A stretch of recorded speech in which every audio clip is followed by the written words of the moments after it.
Geoff, it's good to see you. Thank you, Mark. Thanks for having me on the Ripple Effect. I'm Absolutely. excited. Been looking forward to this conversation. Well, thank you. Thank you very much. So, obviously, today you're the superintendent of Northwest Christian School. And to kind of tee up why I wanted to have this conversation, Ripple Effect is all about engaging with individuals and organizations that create what I see as positive impact and change in their local communities through individuals that create a positive ripple effect of change in Love people's personal lives, in their communities, and if we're lucky, into the culture as well. Yeah. I have a deep history with Northwest. I went there from 1985 to 1997.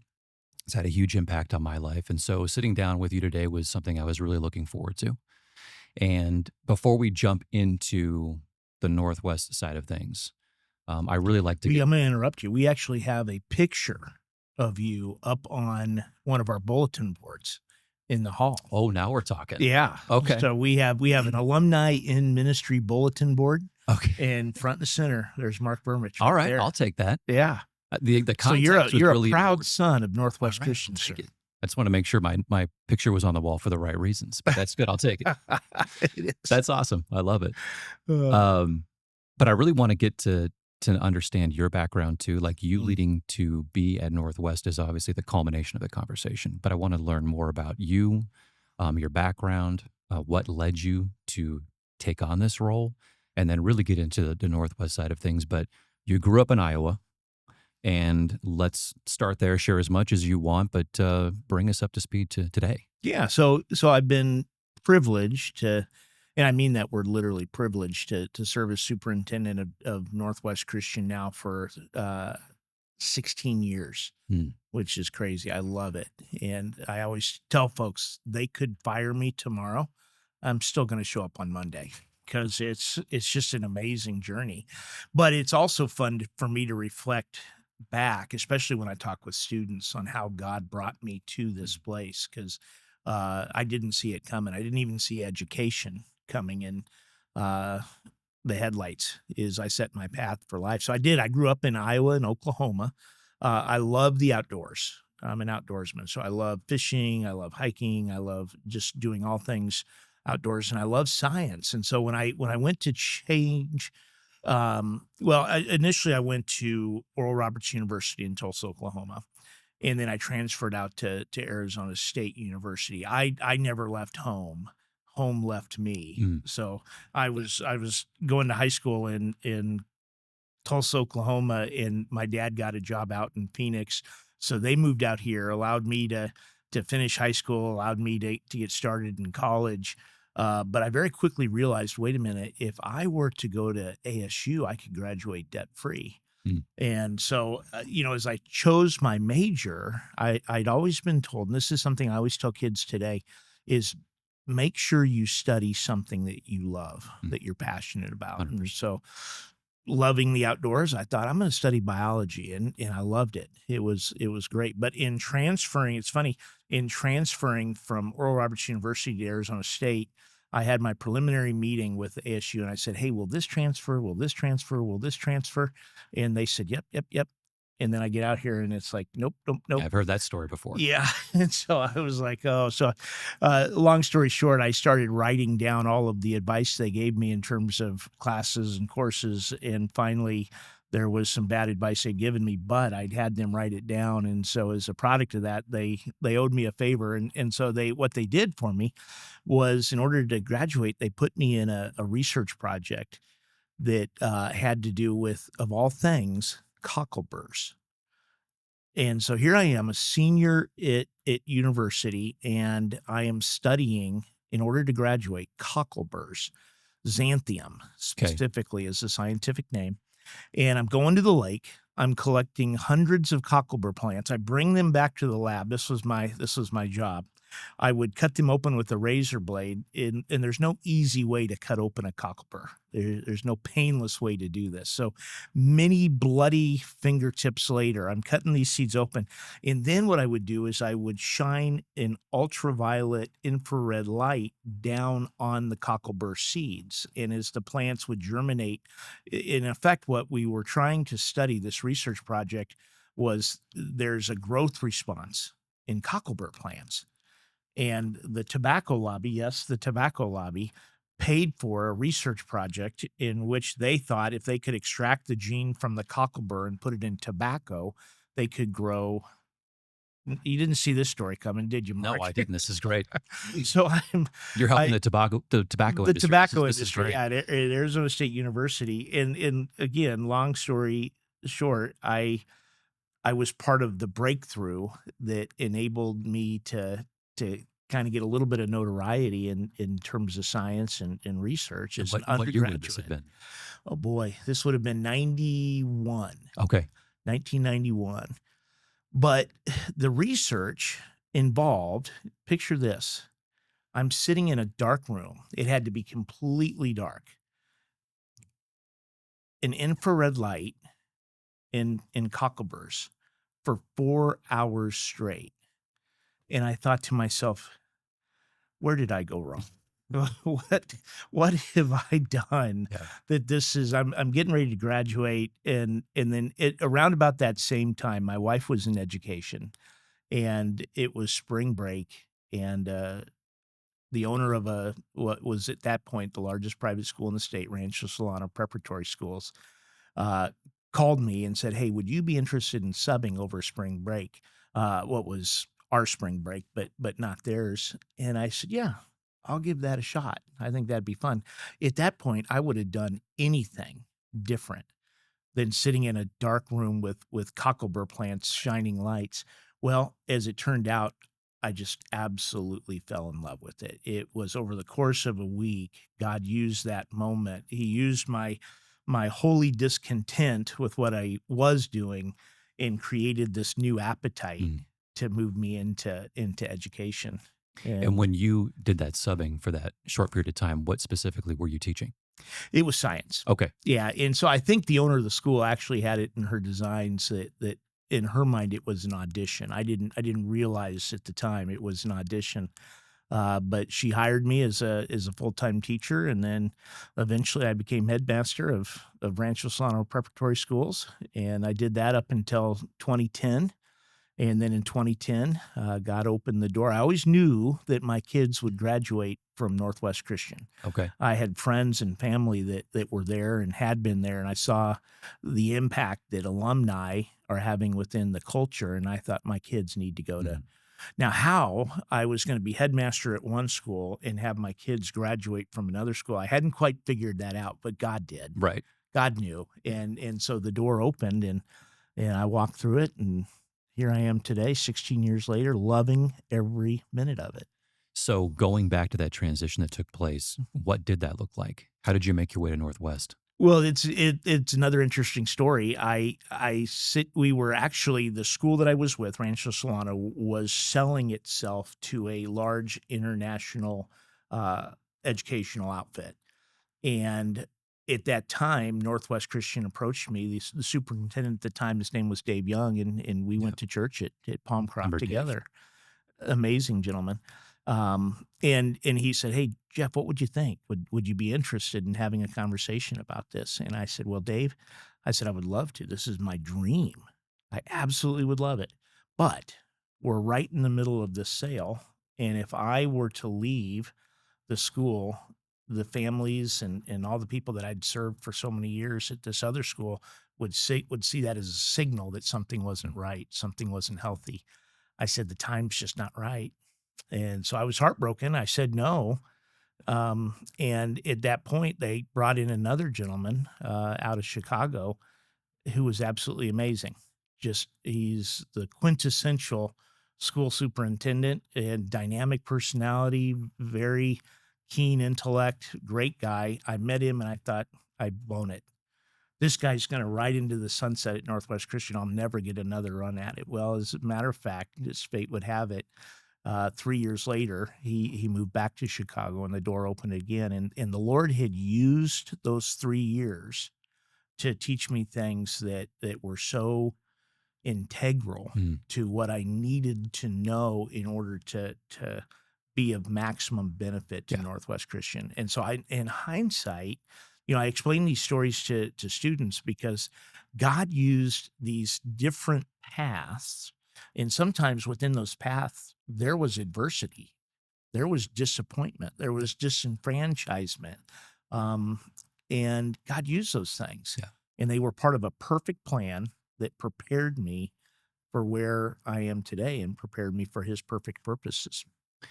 You mentioned the timing thing, which Mm, we could talk for hours about, probably personal stories on both ends. yeah. That's been my story.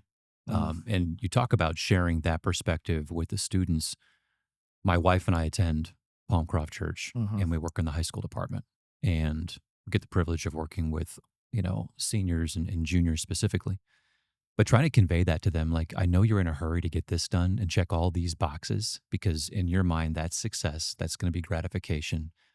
That's not necessarily what God has planned for you. And more often than not, He doesn't. Because to your point, there's a whole meandering road He needs to take you down to build all these experiences and perspectives to get you in the right spot before you can actually, like you said, be 100% effective in where He has you. Yeah. It's that patience factor. Yep. It's the hardest thing. Um, so you get on board at Northwest, and I'm just going to ask right off the bat because I have my own story with the nonprofit that I work with as well. How has being at Northwest changed your spiritual walk and your faith?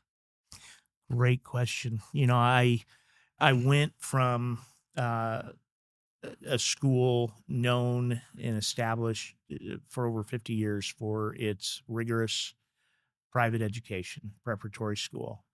And I thought at that time that I was simply moving from this environment to another uh, segment of the market, if you were.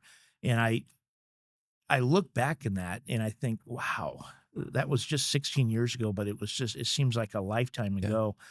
One of the first things that happened is Pastor Dan Gavaza Yeah. from Palmcroft slipped me a book called Radical by David Platt. And I got the hold of this book. This book got hold of my heart. And in this book, David Platt asks three questions, and these questions rocked me. Do we believe what this book, the Bible, tells us about ourselves? Do we believe what this book tells us about the lost? And do we believe what this book, the Bible, tells us about the poor? Mm. And if we do, then that has to have a radical impact on the way we live our lives. And God used that book, those questions, to awaken in my understanding that if we want to be so privileged as to put the word Christian in front of the word school, Mm. it's got to be able to answer those questions. Students need to come through and experience a program of education that enables them to answer those questions correctly. And it needs to be radical in Yeah. its impact in their lives. So that The, book, hugely influential for me. you mentioned radical. The root of radical is really by the root. It's something that's at its very foundation, right? It's at your very core that has to be changed. And that word gets thrown around a lot, but I don't think people fully understand just how deep the meaning is behind the word radical. Um, I've read that book. And to your point, if we believe all those things, we can't help but have that permeate through how we interact with each other, Yeah. how we interact with society, regardless of who they are, where they are.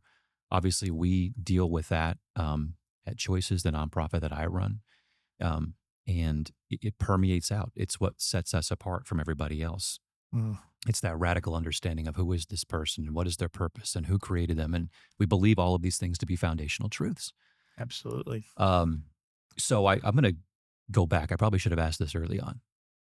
How do you define a superintendent of a school? In my mind, you're like the president, you're the CEO, but what is that actually? So at the end of the day, students will ask me that, and I'll say, well, whatever it means to intend, I have to do a super job of it. It's a lot of pressure. The superintendency is in effect, I oversee early ed. I oversee the elementary, the middle school, the high school.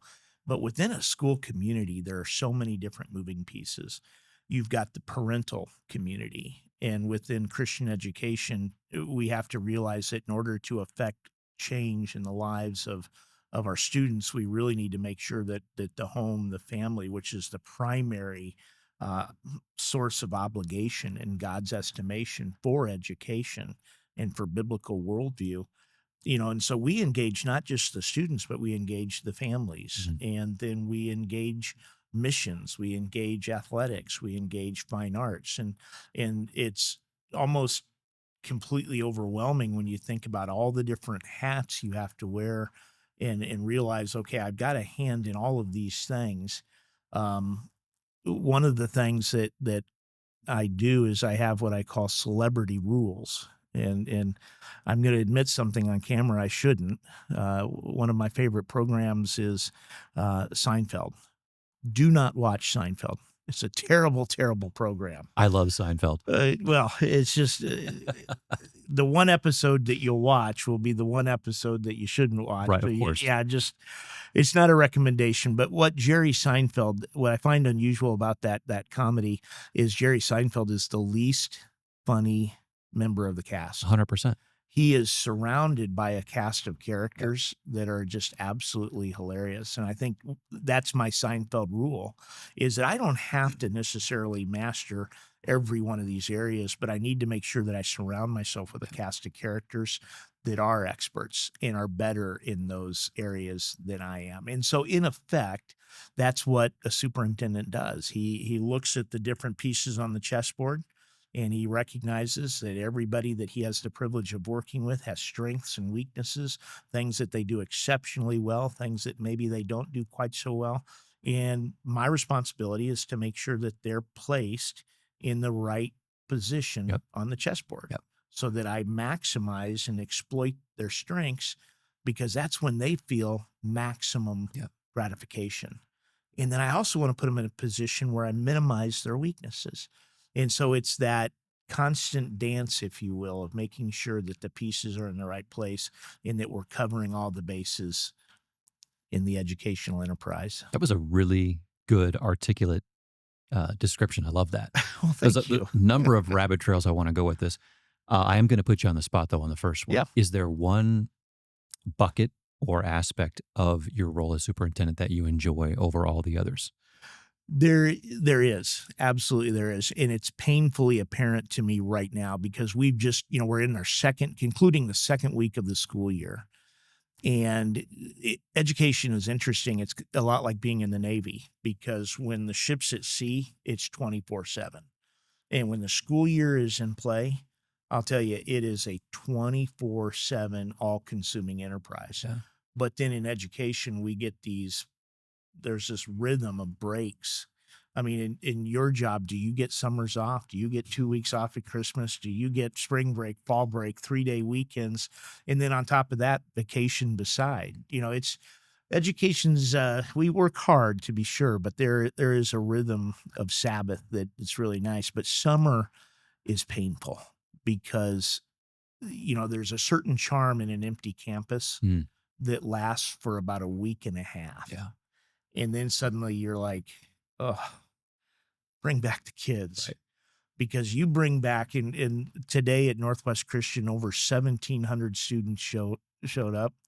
And I'll tell you, it is so life-giving. It is so energizing when you're engaged with kids. The favorite part of my job is that there is nothing that I will be doing that I can't be interrupted from. Mm, And kids will come in at all times, and they might have a recess or they might have a break, and they just want to come in and talk. They yeah. want to, maybe they want to play a game, or maybe they want to do this, or I'll go out and shoot hoops with them, or Yeah. do whatever. And it's so gratifying. It's so fun. You don't do well sitting around doing nothing, do you? It's yeah, you don't get much opportunity for that. Right. But I wouldn't change it for the world. You mentioned a couple of key things that I want to zero in on. I'm a huge fan of leadership and leadership development for a litany of reasons. One, I think there's a lot of terrible leadership out there in the world today. And I also think a lot of what we see as popularized leadership that young people see as what leadership should be is complete garbage.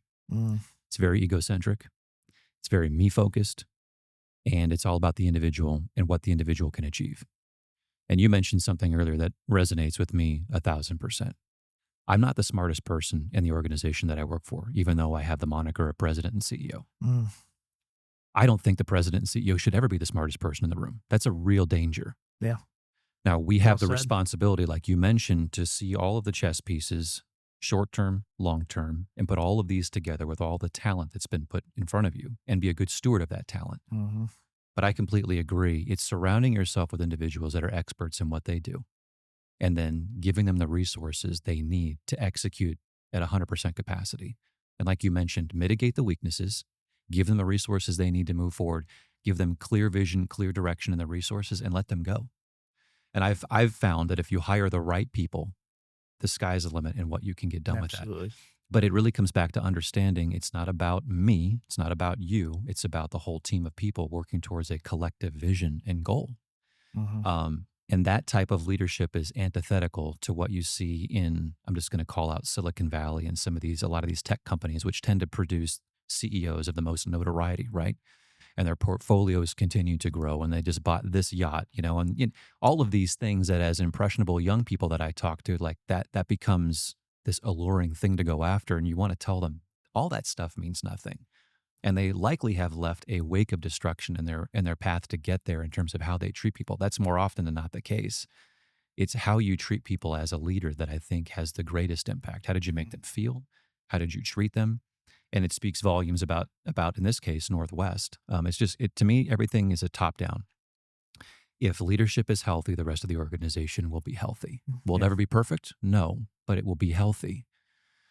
And so going back to or getting a little bit deeper into Northwest, Hmm. um, I want to make sure I read this right. It's the mission is a Bible-based education that develops a Christian worldview. It's so interesting the way you cue up that question because when we talk about leadership, for me, the fundamental driving force behind leadership is fellowship. Mhm. Uh, as you look at the Gospels, Christ, the ultimate leader, had one theme that he kept coming back to time and time again, and that's this idea of follow me. Mhm. Follow me and I will make you fishers of men. Follow me. And it's that idea of following. And the key within leadership, I think, too, is understanding there's a mission Yep.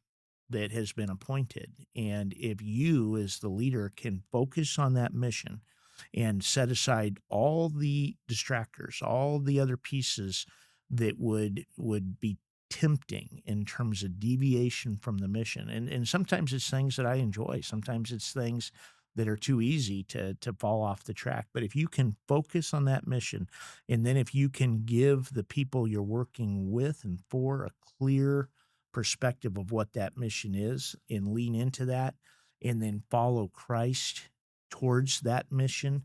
And then, as Paul would say, follow me as I follow Christ, Mhm.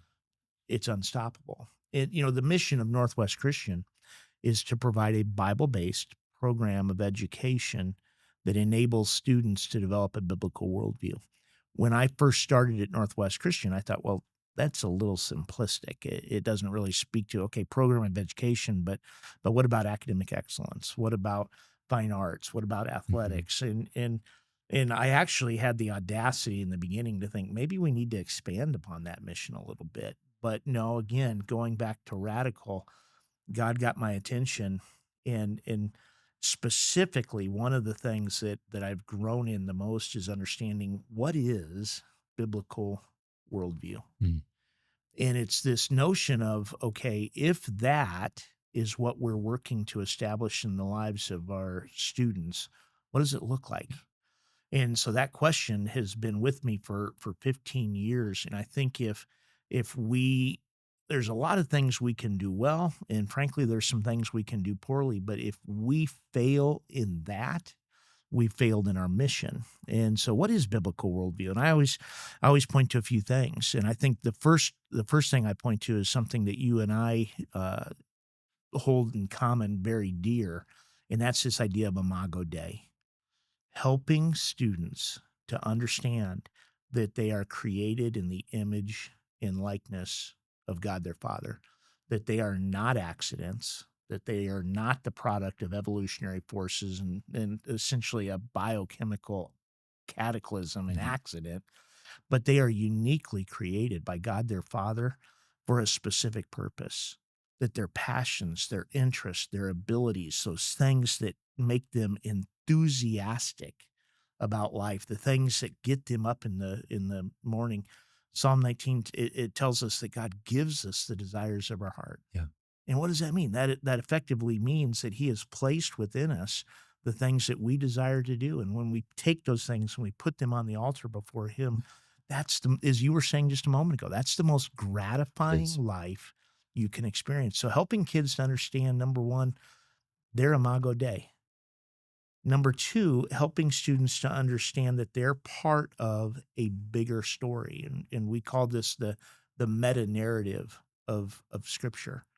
And if you walk into any classroom on the Northwest Christian campus, you're going to see three posters with these three things that I'm talking about right now. Number one, reminding students that they are imago Dei. They're created, intentionally created. Number two, that they're part of this meta narrative, that God's word isn't just a rule book. It's not just some advice and guidelines that, will ultimately lead you to the best version of yourself. That's not what the Bible is. The Bible is this story. It's Mm. glorious. It's Yeah. beautiful. And our students need to understand that they're critical players in the Yeah. story. There are four chapters in the story. There's creation, there's fall, there's redemption, and there's restoration.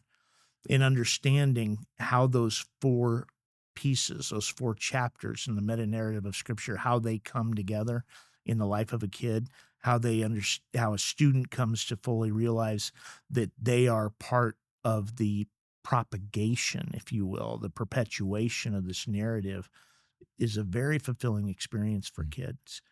And then finally, there's four questions that I think biblical worldview demands of students. And that's just simply this. Number one, um, what is good? What is good that I can propagate?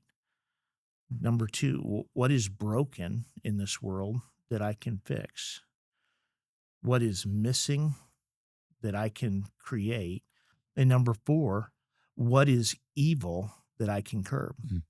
And when you get students to understand that they are created in the image and likeness of God, that they are made for a specific purpose, they're part of a story that is God's master story. They're critical parts of it. And then you get them to reflect on those four questions that enable them to understand, okay, this is the direction that my life will take. It's it's incredible. It ignites students to live their lives passionately and Yeah. with purpose. So Christian education isn't just this idea that, okay, hey, I'm going to teach math, and at the same time, I'm going to start my lesson with a prayer or a Bible Right. verse. Yeah. It's a fundamental reshaping of the way that students think about themselves and the world. I love it because, as you mentioned, it's all rooted in purpose, which is what everybody is looking for, regardless if you're, a sixth grader at Northwest or if you're 80 years old. Everybody still wants and is looking for purpose, Mhm. and giving them that solid biblical foundation for purpose in line with God's vision and purpose Amen. for us. And to your point, continuing this ongoing story that we find in Scripture, because we all have a role to play in it, is pivotal.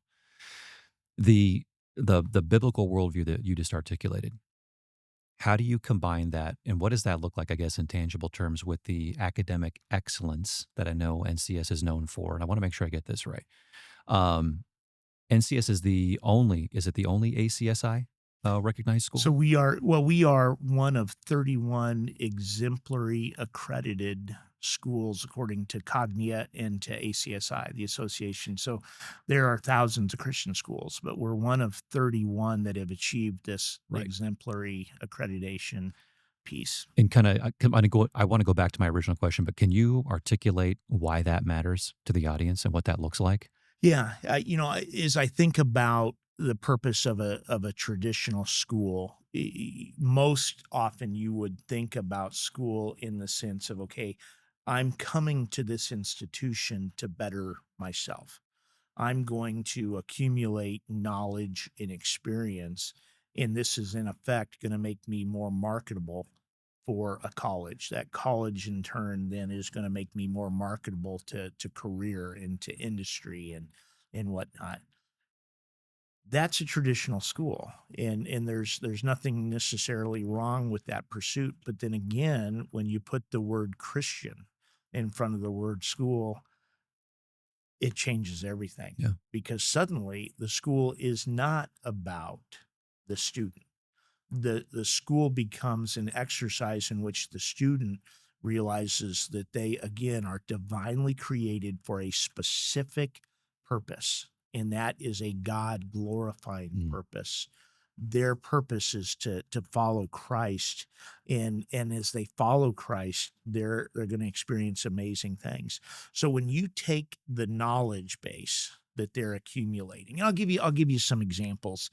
um, One of the things that's really critical in a Christian school is what I call missions learning.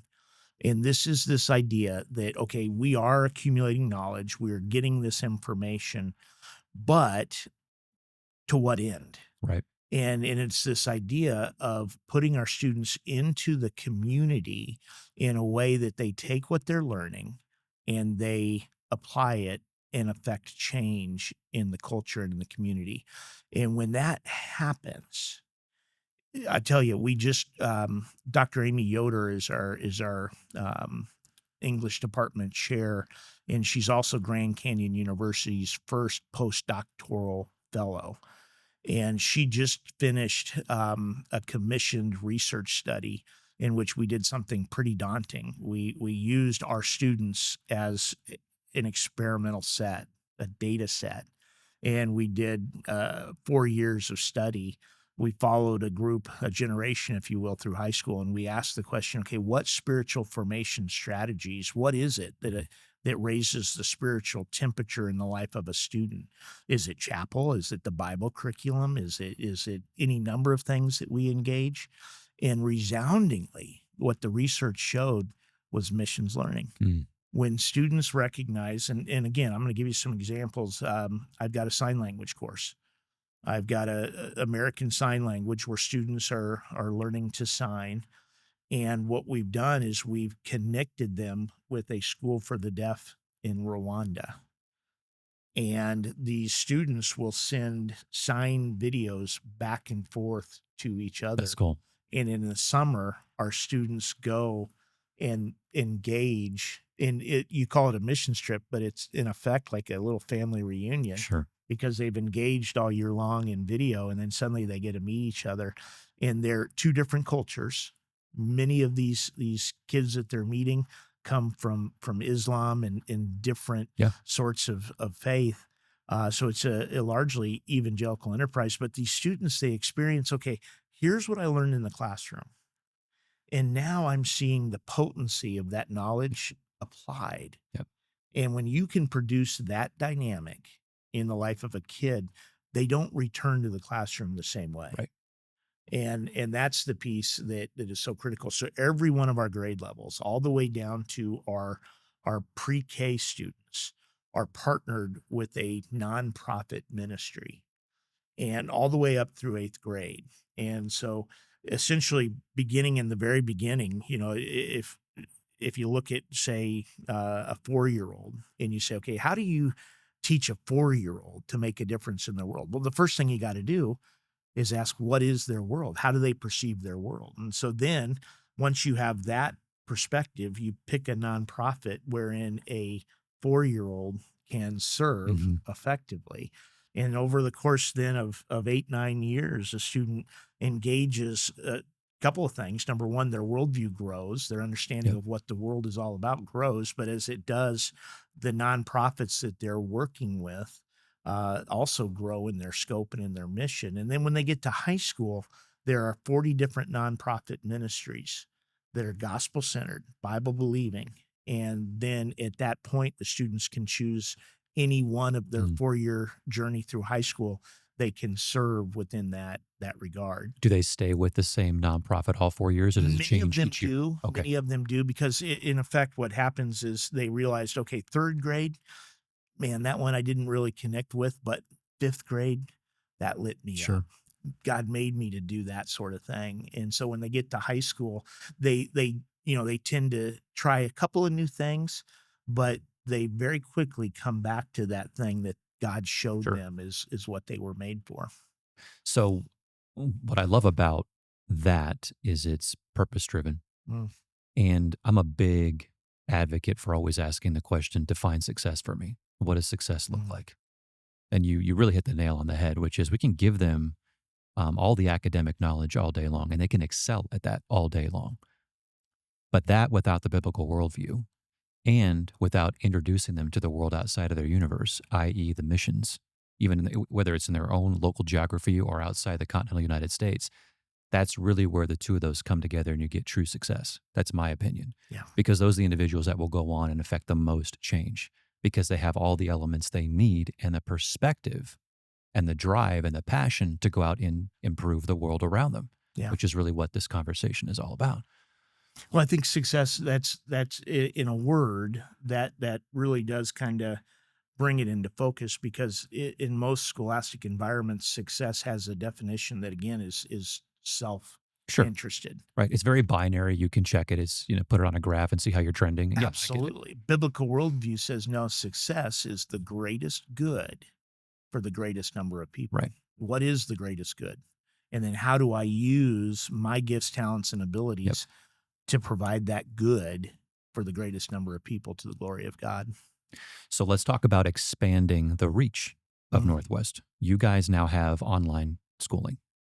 There's a story behind that. Can you share how that came into existence? A couple stories. Yeah. The piece that I reflect back when somebody says, "Hey, why online education?" And the reality is that the world doesn't need another online school. There are plenty of them. What I recognized early on is that if we were going to do this, the world does need Northwest Christian School Mm, online. What is it within our culture, within our spiritual formation strategies, within the relationships that in effect is needed by students on a broader scale? And there was a gentleman by the name of Dr. Alan Sawyer, I and know Dr. Sawyer. yeah, he's just the guy's a spark plug. Yeah, he is. He's amazing. And he does a lot of work with Samaritan's Purse. And as such, he will travel. He's a physician. And as a physician, he travels he's basically part of their first responder team, Yeah. where when there's a disaster or there's a disease or this or that happens, they'll drop guys like Alan into the zone, if you will, and then they'll do some triage and figure out, okay, what's the best way to get in here and make a difference. And Alan's that tip of the spear, if you will. I love that about Alan. But Alan turned to me one day and he said, "You know what would be cool is I would love for my kids to be able to join me in these missions. As I go into this environment, it would be such an amazing and enriching experience if they could experience that culture. But then when they come back, they need to go right back into their studies." And he said, "Geoff, have you ever thought about doing an online school?" And I thought, wow. And so Well, God when you went to, put it that way, yeah. Because that again, it's just how could I not right. when And you that's the see it most in that Dr. Sawyer sense? thing, Yeah, right? That's it. absolutely. And so we got to work and we started working, and it was interesting because as we did this, there were certain doors that would open and there were certain doors that would close. And it just didn't make any sense. And I was like, okay, well, why, like, for example, the order in which we developed classes, or maybe the methodology for the class, or this, there were very clearly moments where, as I look back now, I saw doors that I thought would open that closed, and others that just flew open that I never suspected. And I thought, God, why is this happening? And then 2020 Mm. hit. I had a feeling that's what you were going to say. It was amazing because literally we stopped school on a Friday and it was a 3-day weekend. And on Monday and Tuesday, we were up and running, and our students didn't miss a dime or didn't miss a step. As I look back now, I realize that those doors opened and closed because God Yeah. knew that March of 2020 was going to hit, Yep. and it was going to be big. And it's been fun to see. There was a day where when I first started working on the online school, I was trying to do it covertly. because I wanted to be the first in the market of Arizona. I wanted to be the first to market, and I wanted to be so far out in front that it would be hard for competitors to catch up with us.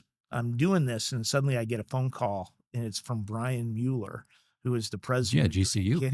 Grand Canyon University. And he calls me and he says, Geoff, I've heard a rumor. I heard you're starting an online school. And I said, well, I thought that was a secret, but apparently not. He said, can you come down? Can we talk about it? What Brian did was he made his staff available to us. Mm. And he even for a season made his learning management system available to us. And so GCU is a machine when it comes to online education. And Brian, just by God's grace, and he's such a gracious gentleman, essentially leaned in and helped us frame the effort. We'd still be spinning had it not been for Grand Canyon University. That was one of those doors Yep. that got open. And it's been so fun to see. And so now this is actually kind of a fun year because we had some goals and we had some, we said, okay, we want to hit these marks. This was the year where God just blew us past those goals.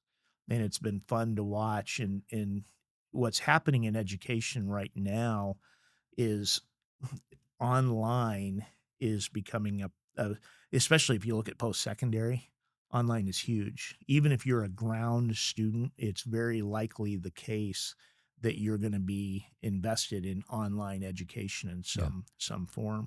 We've got the opportunity, this idea of a paper textbook is I hate to say this, but it's antiquated.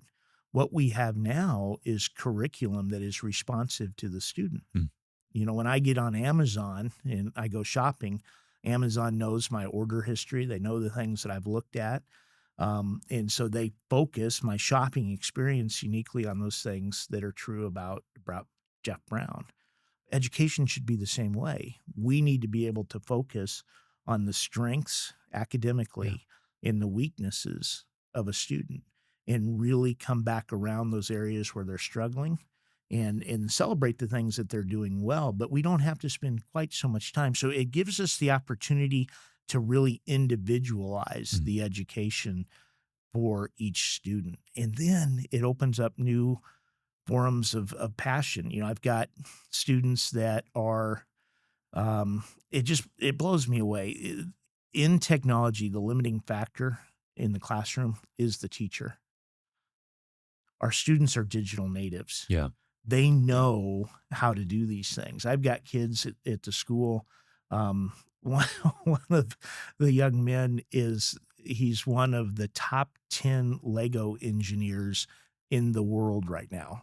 Really? He's competing. I think Lego is based in Denmark, so he's competing in the international Lego building competition. I've got kids that are individually doing podcasts. They figured out how to do these, and it's just amazing what they're doing. And when you can focus on their passions and really hone that in, it's where it's all at. Kids get lit up. They love it. And so the online, and by the way, I've never heard it quite articulated that way, in that it can be adaptive and reactive to how the student learns, which is huge. I wish that existed 40 years ago. Yeah. But the online schooling portion, how long has that been in operation? Was it since 2020? So it actually started 2 years before 2020. Okay, but it just took off, and that was really kind of the demarcation line. We started with the elementary, and this year we're actually completing the senior year of online. And then when you talk about total student body of NCS, do you include the online students in that as well? Well, so earlier I said 1,700. That's 1,700 on-ground students. That's in-person students. Yeah, that's in-person students. Now, in my high school of 500, nearly 150 have an online class. Okay. That maybe gets them. They can get to school later. They can leave earlier. Maybe they're involved in a sport. So online, again, it's permeating even the on-ground. I've got students right now in Russia. I've got 3 young people right now in Russia learning from Northwest Christian School online. We've got students in Africa. One of the things I love doing with online is coming alongside some of the smaller rural Yeah, schools of in course. Arizona, a Wickenburg Christian Academy, or Yeah. a North Valley Christian Academy, or Verde Christian Academy will feed our NCS online curriculum into those programs, and we've got students in schools all around the state. So when you mention these kids, like in other countries, are they taking a full curriculum, or are they able to just kind of pick and choose what they want to study? How does that work? A little bit of both. Okay. Yeah, and So and it's a we la carte. It's whatever they want. yeah, they can do the whole program, or they can maybe they have a ground class that they're taking here, and then they take an à la carte course. In the case of certain nations where Christian education is not welcome, we can actually rebrand the learning management system so it does not appear to be Northwest Christian, Yep. but the school there. And so um, it's fun, Yeah. covert, I if you love will. it. Yeah. I love it. So I know Northwest is doing some creative things, Mm. unique things in the digital space, technology space. What's going on there? So it goes back to that notion of really looking uniquely at the students and seeing what God's called them to do. And we live in a culture, we can't deny it, where increasingly there are voices that are coming at us from all these different technological frontiers, whether it's social media or YouTube or even like digital photography or film and all these different things. So what we've work to do is accomplish different forums, or to create different forums where students can exert their God-given creativity Mm. in those channels. And so, for example, a few years back, we started making films. So, like most schools, we have a play that we do, we have a musical that we do, but in addition, we make movies. And these are not just movies like, okay, that's kind of charming that students, had a camera and they did this. No, we bring in professional filmmakers, and they work with the students both in front of and behind the camera, so they're part of this movie making experience. And then we'll rent a theater, and we bring out red carpet and limousines and the Hollywood lights and all these things, and we give the students the opportunity to experience seeing themselves on the big screen. And if you go to northwestchristianfilms.com, you can see 10 different films that our students have made. We do the same with podcasts. Okay. We've got a podcast right now called Eyewitness, and it's in its fourth season. We're getting ready to launch the fifth season, and it is an audio drama that is all students. And what's fun about this audio drama, if I do a musical exceptionally well, I might have 1,500 attendees that come through over the course of 4 or 5 showings to see this musical that we've done. But a podcast takes our students and puts them on a stage where 1,500 people a day Sure. are listening. Yeah, your reach is exponential. It's unbelievable. We've got students that we have an online. You can check out that podcast at eyewitnesspod.com. We do a cooking show. We've Okay. got students that are passionate about cooking, and so if Hey, you I love a good cooking show. oh, Okay. it's I I think they're so fun to They are watch, fun to watch and because I don't know how to cook. neither do I, truth be told. But if you go to greatcrusadercookoff.com, you can watch. We just did 2 weeks ago. We did live on YouTube. We did 4 students against 4 staff. Okay. Students won. And so it's a ton of fun when you can engage those sorts of opportunities, because now you're appealing to students in the forums that mean Yeah. the most to It's them. interesting because it transcends the traditional academic, at least mindset I would have of quote unquote school, where it's, again, I'm coming a little more old school, but it's, it's very rigid and it's, these set courses and this is what you're going to do and you're going to take this test and then you're going to move on. But bringing those types of elements in, Yeah. man, if I was a kid, I'd be all over that. Like you get to tap into your creativity and your passion, but in a school environment, in an academic environment, that's awesome. Well, we've got a space that we're actually working on right now and moving forward in a pretty dynamic way with something we call the Crusader Creation Commons. Okay. And in effect, this is a large space right in the center of our campus where we are bringing in, thanks to the generosity of some donors and some different foundations, we're bringing in the latest and greatest digital equipment, an audio recording studio, a video studio. We've got a $500,000 grant from Siemens for engineering tutorials. And so in effect, what we're positioning our students to do is they can come into this space. There's someone that will show them how to use the equipment, but they just are free to create. And are And those we going to be all on campus? all on campus, yeah. So students can That's come awesome. in, online students, ground students, they can come in, and students are moving forward in some pretty exciting ways, and they're innovative. And again, like I said earlier, they're digital natives. Yep. It comes natural to them. So all of this that we've been talking about kind of really hinges on who's actually doing the implementation and the execution, which is what I would call the educator themselves. Mm.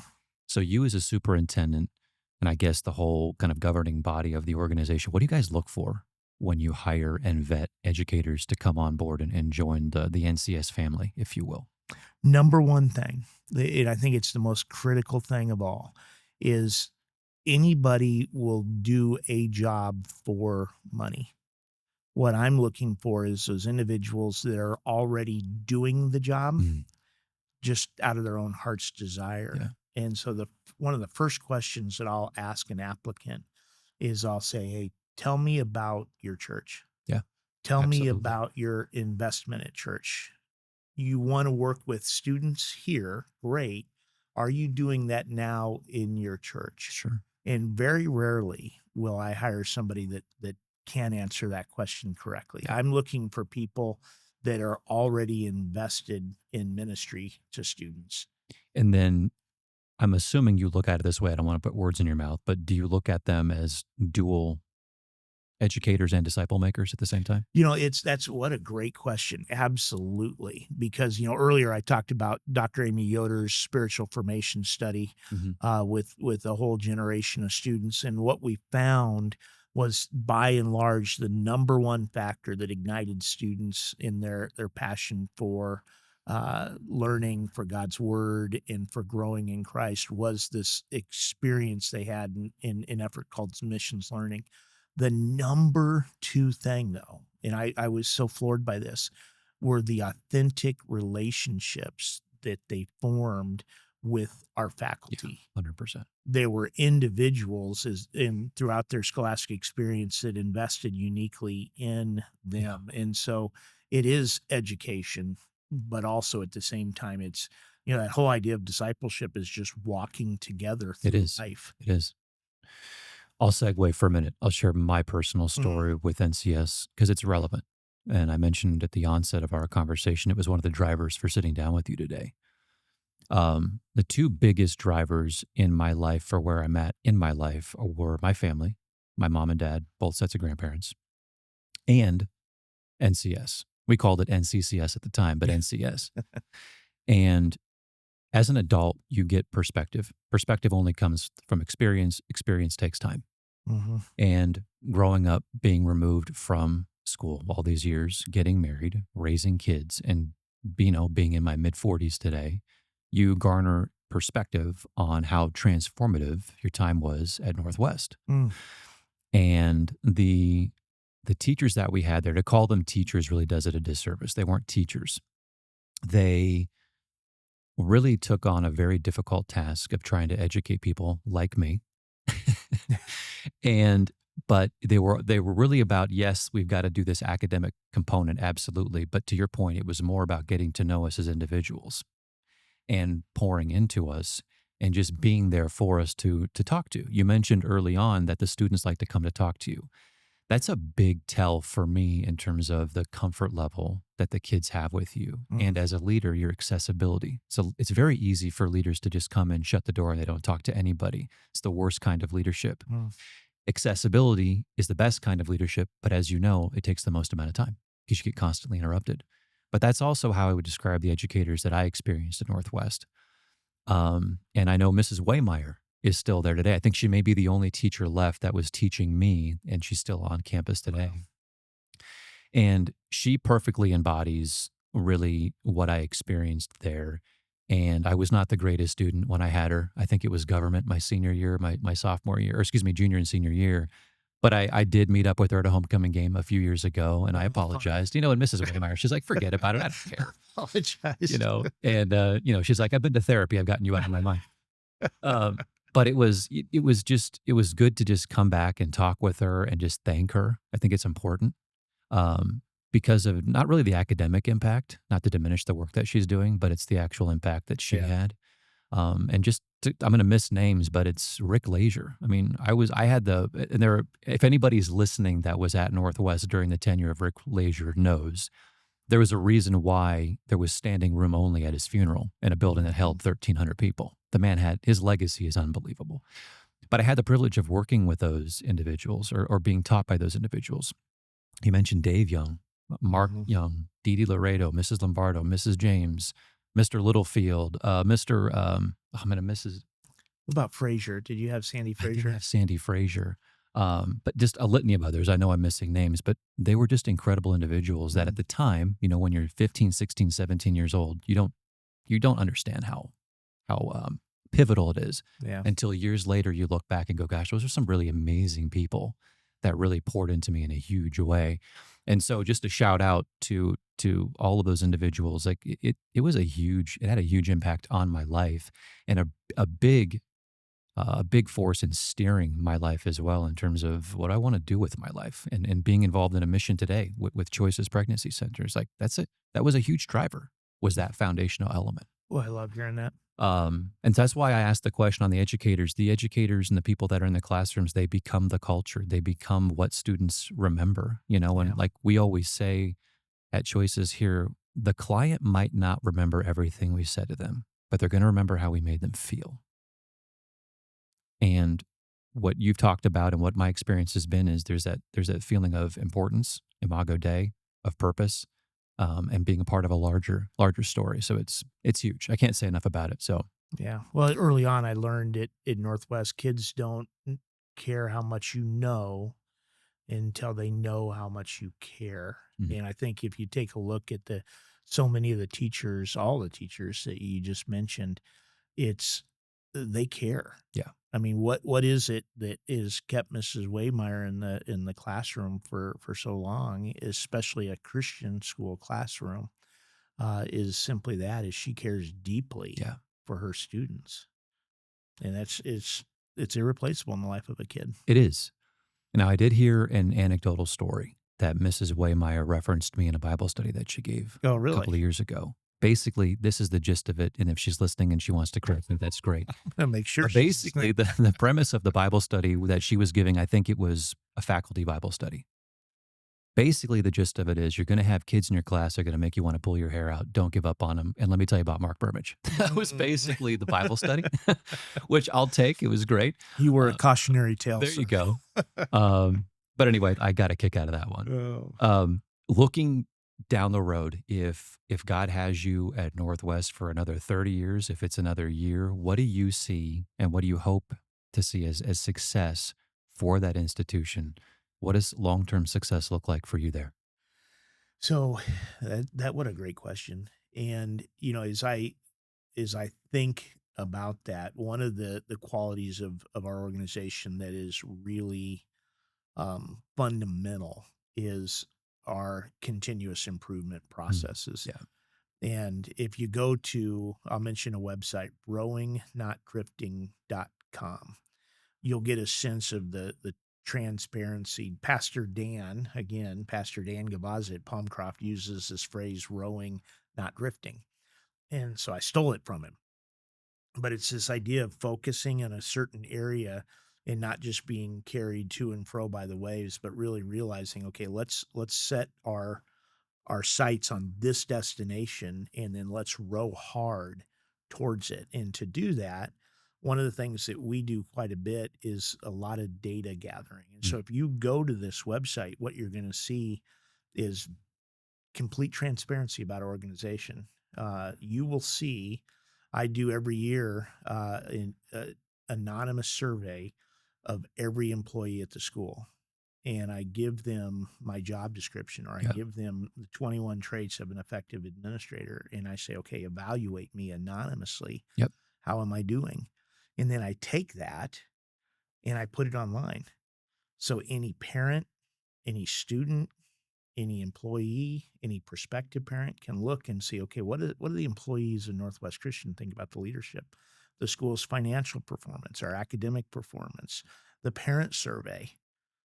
And it's the 500 pages of parental feedback on our school is posted on this Yeah. website. I love it. It's all directed towards one thing, and that's biblical worldview. Now, what's changing in our culture right now, and it's precipitous, is the darkness that is it's creeping in ways that we don't even sometimes recognize. And so there is this continuous improvement or continuous refinement. How do we engage students with biblical worldview? And how do we infuse that into our academics? If I have a football team, we're known for our football program. I want biblical worldview infused in that. So I hope that for however long God blesses me with, and I hope I retire at Northwest Christian, frankly, but I hope that we will continually be attentive to the data that is providing and fueling feedback to understand, are we effective in this task? Mm. Is this, can I talk to an alumni and say, okay, how do we do 30 years out, 10 years out? Are you experiencing biblical worldview? Are you enjoying the fruits of what we attempted to invest? What can we do better Mm. um, tomorrow than we did yesterday? I love the transparency piece. Mm, That's huge. thank you. What is the biggest challenge or challenges facing maybe Christian education, Christian schools today from your perspective? You know, it's such a rich season for, if I look at Arizona specifically, it's such a rich season because we have, by God's grace, we have the ESA, Hmm. Empowerment Scholarship Account.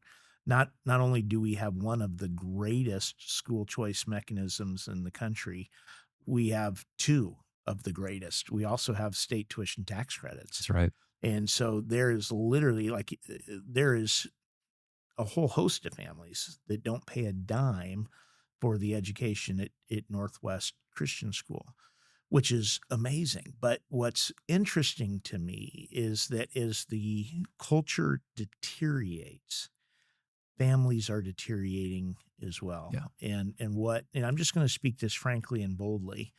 What was described as a solid Christian family even 10 years ago is not, it's no longer the case. Mm. There really has been this rapid deterioration. And so equipping families to understand God's word and what the role of, marriage is in the home, what the role of discipline is, what it is that a father does, what it is that a mother does in the home, helping families to understand that, helping students to understand that. So as they grow to maturity, um, you don't come to Christian school, and this is happening because your local public school can't seem to get the names right on the restrooms. Are these for girls or are these for boys? That's not Christian education just because we're able to properly label the Right. restrooms. There's so much more to it than that. And I think keeping our focus on biblical worldview, uncompromised biblical worldview, and at the same time, making sure that Christ is the center of every initiative, every effort, and that we're growing and responding is the culture change. The mission, I'll say this all the time, the mission is unchanged. Now, the methods wherein we fulfill the mission of necessity have to change as our students, as our Yep. clients change. I have to speak different languages. I have to encounter our students in different ways, but the mission doesn't change. Right. And so it's that sensitivity to the methodology. And sometimes schools they're large institutions and they're hesitant to change. Yeah. And so those would be the things that I pray about every day. Yeah. Is that there would be revival, family revival, in the homes in our country. Absolutely agree with that. Yeah. My last question for you. Mm. If God takes you home tomorrow or lets you live another 30 plus years, Mm. what do you hope your legacy and, for lack of a better term, your ripple effect will look like? Wow. I would point to Rick Lazier. Mm. And I don't think Rick ever thought, I'll tell you a quick story. I didn't know Rick. Coming in to Northwest Christian, though, I heard a lot about him, and I just never got. He passed away a year or two before I got Yeah. there, and he's such a big part of the fabric of the school. But God did something amazing. My first summer at Northwest Christian, I was a driver for SMI, which is at our church. Yep. It is the student missionary internship. And we drive these vans and we take kids out and they do VBSs in different needy communities. And as Providence would order it, Rick's son came down from Colorado, where they had moved after Rick passed, and he wanted to do the SMI trip with his friends. And so we were about a day and a half into this trip before I realized that I was talking to Joel Lazier. Yep. And that Joel realized that I was the new superintendent at Northwest Christian.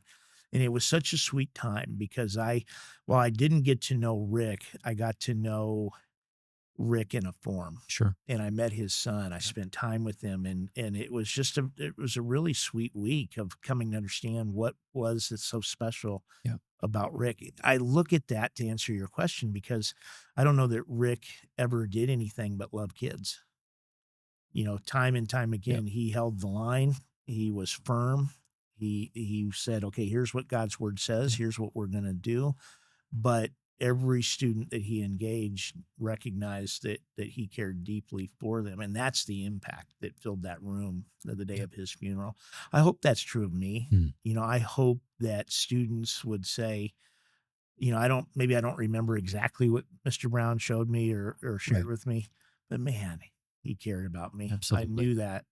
And I think if we can do that, then the ripples will be profound. Agreed. Geoff, thanks for being here. Yeah, Mark, thank you. This has been a real privilege, and I want you to know that you are a proud son of Northwest Christian. I am blessed that in some way, shape, or form this school had an impact in your life. So thank you. It certainly did. Thanks for what you're doing. Thanks for being here. Appreciate it. Thanks.